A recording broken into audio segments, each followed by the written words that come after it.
बिस्मिल्लाहिर्रहमानिर्रहीम। अल्लाह फरमाता है, वमा असाबकुम मिन मुसीबतिन फबिमा कसबत अयदीकुम। जो तुम्हें कोई मुसीबत पहुँचे तो अल्लाह फरमाता है तुम्हारे हाथों की कमाई है, तुम्हारे करतूतों का नतीजा है। आज मैं देश के हालात पर अमन शांति का पैगाम आपको दे रहा हूँ। अपील करता हूँ, हिंदुस्तान में अमन शांति को बनाए रखिए। हज़रत मुफ्ती सलमान अज़हरी साहब इंशाअल्लाह रिहा हो जाएंगे, आप चिंता न करें, इतनी फ़िक्र न करें, इंशाअल्लाह रिहा हो जाएंगे। देखिए, वो आपकी जो बात के वो लोग, उनके लोग भी ऐसा ऐसा कहते हैं, उनके बारे में भी आप जाकर पुलिस में, प्रशासन में, शासन में जाके कहें, अच्छे तरीके से कहें तो उनके खिलाफ़ भी कार्रवाई करते हैं। क्या करी नहीं है? की गई है, करी की कार्रवाई उनके खिलाफ़ भी हुई है, लेकिन अब वो है कि आपके हिसाब से नहीं हुई तो क्या पूरे देश आपके हिसाब से ही हो जाए? उनके खिलाफ़ भी कार्रवाई होती है, लेकिन अब आप थोड़ा शांतिपूर्वक ढंग से किसी के बारे में कहेंगे तो उसमें भी कार्रवाई करती है गवर्नमेंट। ऐसी बात नहीं है। यह शासन प्रशासन दोनों ने मुसलमानों का ख्याल रखा है, ऐसी बात नहीं है। क्या ईद बकर ईद के त्योहारों में क्या शासन प्रशासन आपकी मदद नहीं करता है? क्या जलसे जुलूस में शासन प्रशासन आपकी मदद नहीं करता है? क्या हज़रत मुफ्ती सलमान अज़हरी साहब के इतने जलसे हिंदुस्तान में हुए, क्या शासन के बगैर हो गए? क्या शासन प्रशासन के बगैर हो गए? क्या शासन प्रशासन ने उनको परमिशन नहीं दी? कितने जलसे हुए हिंदुस्तान में उनके, बड़े बड़े जलसे हुए, लाख दो लाख आदमी हुए। क्या शासन प्रशासन ने उनकी हेल्प नहीं की? क्या उनकी इज्जत नहीं की? हैं? और दिल्ली में जब उनको शासन ने, प्रशासन ने उनको बुलाया था तो उसमें भी कोई बेइज्जती नहीं की, पूछताछ करके उनको बाइज्जत तरीके से छोड़ दिया था। तो अभी आप इतनी चिंता न करें कि साहब इतना जो है कि हंगामा काटें, इतना हंगामा काटने की ज़रूरत नहीं है। शांतिपूर्वक ढंग से भी काम हो जाते हैं आसानी से, और जितना हंगामा काटोगे उतना ही नुकसानदेह भी हो जाता है बाद वक्त। ये भीलवाड़ा में और ये हल्द्वानी में ये लोग ये सोचते हैं कुछ लोग कि इस मौके को देखकर हम अपने आप को चमका ले, लाइट में ले आए हिंदुस्तान में कि हमने साहब इतना बड़ा प्रदर्शन किया मुफ्ती सलमान साहब अज़हरी के बारे में। ये सिर्फ बहुत से लोग ये चाहते हैं कि हमारा नाम रोशन हो जाए हिंदुस्तान में कि साहब हमने भीलवाड़ा में किया तो हमने वहाँ किया तो हमने वहाँ किया। ठीक है, आप शांतिपूर्वक ढंग से करें। नारेबाजी जो लगाते हैं, बाद लोग ऐसे नारे लगा देते हैं कि जिससे शांति का माहौल ख़राब होने का ख़तरा हो, यानी ऐसे नारे न लगा जाएं जिससे शांति का माहौल ख़राब होने का ख़तरा हो। समझ गए? भड़काऊ नारे ना होने चाहिए। मजहबी नारे हों तो ठीक है, नारे तक भी अल्लाह अकबर, और जो है कि या खामोशी के साथ में अगर जो है प्रदर्शन किया जाए तो वो बेहतर है। मौन जुलूस जिसे कहते हैं, खामोशी। अब तो उसकी भी ज़रूरत नहीं। मेरे पास इंदौर से फ़ोन आया तो मैंने मना कर दिया, मैं कि क्या ज़रूरत है, कोई ज़रूरत नहीं है।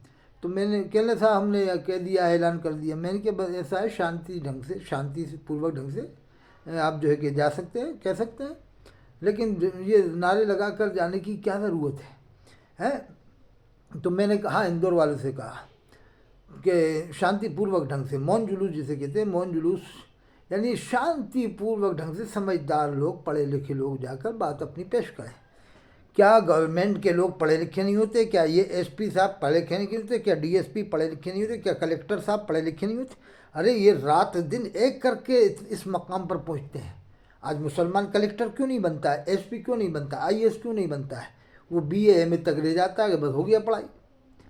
हमारे बाप हज़रत अख्तर हुसैन साहब रहमतुल्लाह अलैह ने रात दिन एक किए थे जब प्रिंसिपल हुए थे यहाँ पर, और उन्होंने मुझे बताया कि बेटा मैंने एक पैसा रिश्वत का नहीं लिया, रोज़ी को हलाल बनाया, ड्यूटी पूरी अंजाम देते थे, एग्ज़ाम के टाइम पे नकल नहीं करने देते थे। गवर्नमेंट के नियम के ख़िलाफ़ है, नकल करने देना गवर्नमेंट के नियम के ख़िलाफ़ है। फिर वो पेमेंट लेना, तनख्वाह लेना जायज़ कैसे हो जाएगा? तो नकल नहीं करने देते थे और ड्यूटी पूरी अंजाम देते थे। मुझसे कहा मैंने एक पैसा रिश्वत का नहीं लिया। तो हलाल खाना चाहिए, हलाल खाने की आदत डालिए, और देश के हिंदू भाइयों से अच्छे अखलाक से पेश आएँ, अच्छे किरदार से पेश आएँ, और उनसे अच्छी तरह से व्यवहार करें। देखिए, हम मैं जहाँ नमाज़ पढ़ता हूँ, हमारे घर से थोड़ी दूर पे मस्जिद है, नगीना मस्जिद, जहाँ पर 5 हिंदू भाइयों ने 5 दुकानें मुसलमानों को दे रखी हैं, और हमारी भी कपड़े की दुकान जो है वो भी हिंदू भाई ने दे रखी है। 1-2 दुकानें बंद है, वो भी मुसलमानों को थी, उसे मिला के 8 हो जाती। इस छोटी सी जगह में, और मुसलमानों ने हिंदू भाइयों को दे रखी हैं यहाँ पर, एक नहीं बहुत सारी दुकानें हिंदू भाइयों को दे रखी हैं और हिंदू भाइयों ने मुसलमानों को दे रखी हैं इसी जगह, सिरोंज जिला विदिशा मध्य प्रदेश में। हाँ, ऐसे बहुत सारे लोग हैं। तो आज भी ऐसे लोग हैं, एक दो नहीं है, बहुत बड़ी तादाद में हिंदू भाइयों में जो अच्छे अखलाक से मुसलमानों से रहते हैं और मुसलमान हिंदुओं के साथ में रहते हैं, एक दूसरे की ज़मीन जोतते हैं।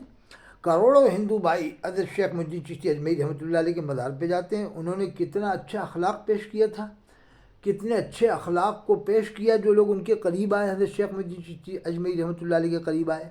जब तो आप जानते ही हैं मुसलमानों की तादाद भी नहीं थी। तो आप इतना घबराए नहीं, इतना चिंता ना करें। अल्लाह फरमाता है कि मुझसे डरो, अल्लाह फरमाता है मुझसे डरो जैसा मुझसे डरने का हक़ है। तो आपके दिल में अगर अल्लाह का डर होगा तो जुमे की तरह से 5 टाइम की नमाज़ पढ़ोगे।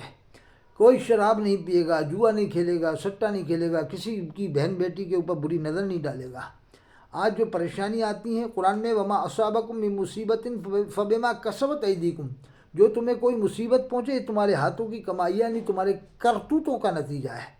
तो अपनी कौम की इस्लाह करना चाहिए कि आज हमारी कौम के अंदर जो बेनमाजी हैं, जुआ खेलना है, सट्टा खेलना है, शराब पीना, इनकी आदतें छुड़वाएँ और 5 टाइम का नमाजी बनाए, जुमे की तरह से हलाल रोज़ी का पाबंद बनाए और हर मस्जिद से ऐलान कर दें कि कोई भी हमारे देश की किसी भी समाज की लड़की पर अगर बुरी नज़र डालेगा तो हम उसकी बिल्कुल मदद नहीं करेंगे।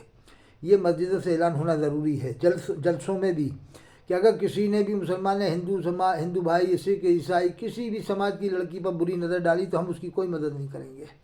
ये कहना भी ज़रूरी है शांति के लिए।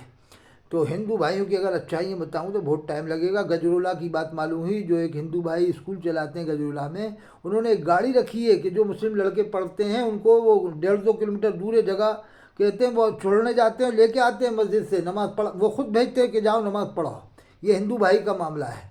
ऐसी बहुत सी अच्छाइयाँ मैं बाद में बताऊँगा इंशाल्लाह।